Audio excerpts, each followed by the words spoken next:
meu nome é Sofia Lobceira, confere, e sou consultora profissional e mestre de Feng Shui.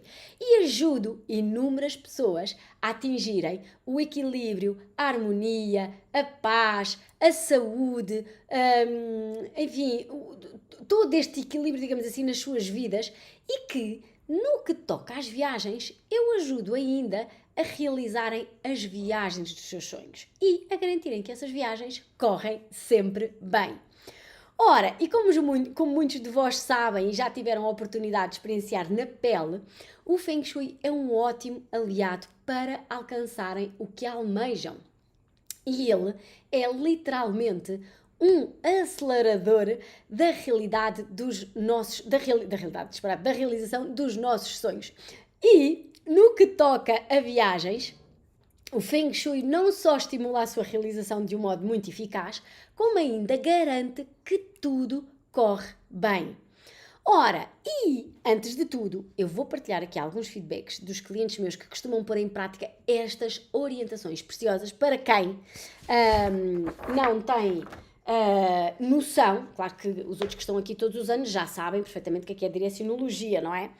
Ora, vocês já sabem que eu trago sempre o meu roteiro e as minhas cabulazinhas, etc. Embora eu já saiba, às vezes, tudo o que tenho para falar de cor. Mas vamos lá.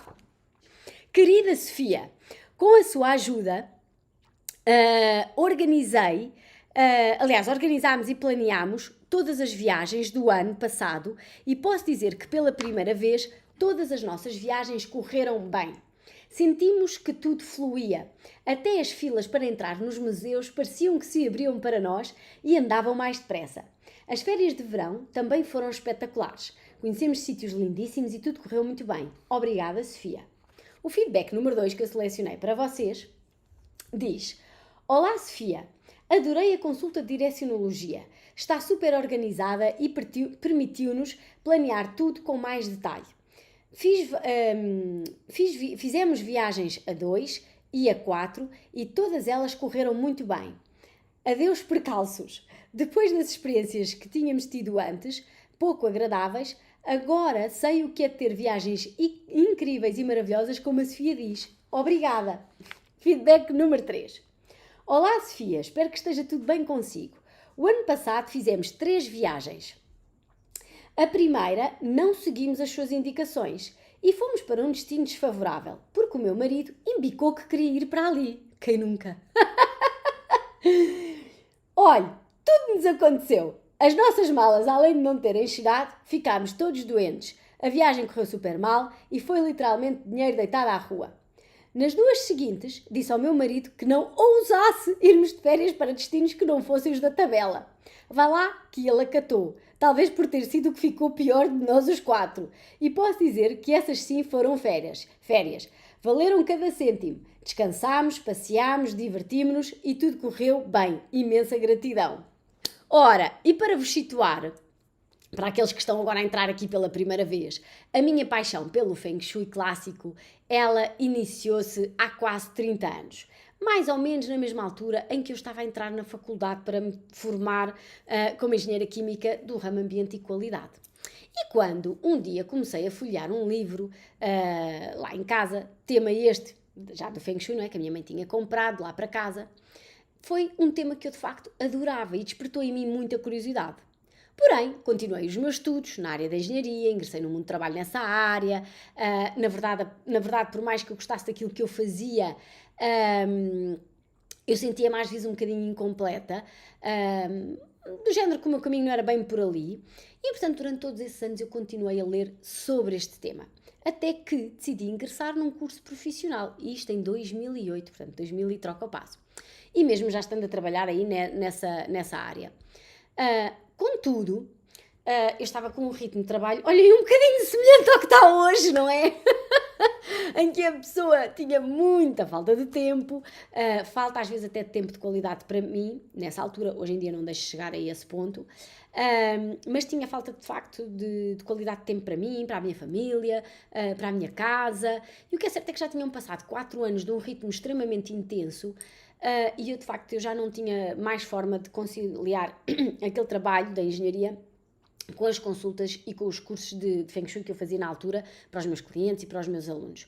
E então eu decidi largar a estabilidade, a suposta estabilidade do meu trabalho como engenheira, para viver exclusivamente de Feng Shui. E portanto desde 2012 que eu só faço Feng Shui a nível profissional, que é de facto a minha paixão. Claro que obviamente eu não dei este salto assim sem mais nem menos, preparei a minha casa toda, preparei tudo para dar um salto consciente, um salto de fé muito bem protegida.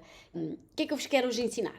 Ora, dentro do Feng Shui há uma temática incrível e que se chama direcionologia. E muito resumidamente, a direcionologia, este termo que vem de direções, ele indica-nos para onde é que nós devemos e não devemos viajar num determinado período de tempo. Mas, e para quem já me conhece, sabe que eu gosto de testar tudo antes de começar a implementar as coisas nos meus clientes, não é? Portanto, vocês já sabem que eu sou aquela típica pessoa que testa tudo. E pronto, sim, eu sei, o Feng Shui tem mais de 4.000 anos, está mais do que comprovado que funciona, mas mesmo assim eu gosto de viver as experiências na pele para vos poder aconselhar da melhor maneira e testar tudo. E então, em 2011, eu decidi experimentar e testar a direcionologia e decidi viajar para uma viagem com destino a Praga. E Praga ficava, nessa altura, num dito movimento perigoso em relação à minha cidade, em relação ao meu ponto de partida, não é? A minha casa. E eu partilhei isso com o meu mestre na altura.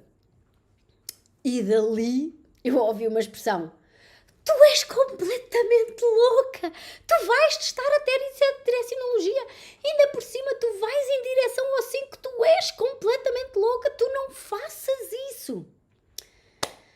Pois é, mas eu às vezes sou um bocado obstinada. E então lá fui. Fui e percebi que de facto as coisas não são brincadeira e que de facto funcionam mesmo, senti na pele. E na verdade, essa viagem não correu nada bem. Isto sou eu a pôr aqui eufemismos na coisa, não é? A viagem correu super mal. No pós-viagem, eu tive um problema sério de saúde que se traduziu literalmente num dos maiores desgostos da minha vida e, portanto, eu percebi que aquilo de facto funcionava. Daí arrumei o assunto e decidi nunca mais arriscar. Porém, há um ditado português que diz, aliás, não sei se é português, se é mundial, que diz: nunca digas nunca. Pois é, passaram-se 7 anos e surgiu uma outra viagem que contemplava 2 destinos. E esses destinos eram relativamente próximos. Só que o primeiro destino, ele ficava num dito movimento perigoso. Pois é. E então andei ali às voltas, como é que eu vou fazer, vou, não vou, etc. E na altura, partilhei obviamente isto com o meu marido, e vocês já sabem como é que são os homens, não é? Portanto, eles são sempre muito práticos, não há questão nenhuma, é ir fazer as malas e, aliás, eles nem precisam de fazer as malas, eles vão e pronto. E, portanto, partilhei com ele e ele disse: vamos na mesma, também são só 2 dias nesse destino perigoso, não há de ser nada. E eu disse-lhe que não ia arriscar e etc. Bem, o que é certo é que ele lá com a lógica dele, porque ele é engenheiro informático, portanto tem lá as lógicas dele, as matemáticas e os números, como diz o meu irmão. E depois de ele lá apresentar-me a lógica dele, da batata e aquilo tudo, que tudo ia correr bem, nhau, eu decidi ir. Bem, eu não vos vou contar essa história toda, porque ela é longa e posso dizer-vos que um dos momentos altos dessa viagem, altos entre aspas, foi eu ter ligado para a minha mãe, que a minha mãe já é uma pessoa ansiosa e muito preocupada, portanto eu para lhe ligar é só assim em último recurso, mas para eu ter ligado à minha mãe a dizer: por favor, reza ao teu arcanjo Miguel, porque eu não sei muito bem como é que eu me vou safar daqui, a coisa estava preta, mas mesmo preta. Mas uma coisa eu sabia que eu não ia morrer ali, porque o meu astrólogo, que por acaso tenho que marcar consulta com ele, que já estamos em março, Tinha-me feito uma série de previsões e isso ajudou-me literalmente a manter a fé.